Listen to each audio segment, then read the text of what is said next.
Kyle! Are you cooking? Or casting spells with frozen food again?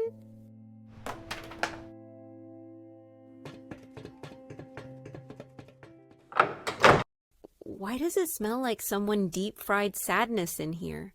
Behold, the ultimate breakfast burrito. Microwaved glory engineered by snack scientists.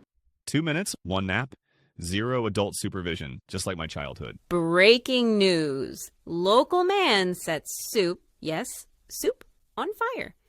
Eyewitnesses say the can begged for mercy.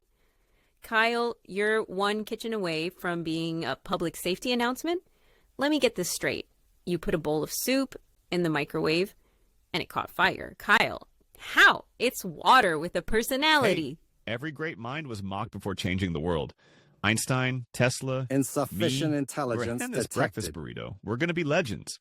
Probably in a safety Please pamphlet. remove humans before initiating anything resembling science. Okay, wow. You give a burrito 1 extra minute and suddenly you're on trial.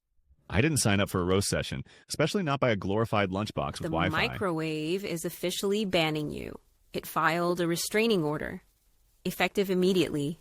And honestly, I don't blame it. Okay, wow. So that's how it is? Betrayed by buttons and beeps. Fine. I didn't want your processed, judgmental heat anyway.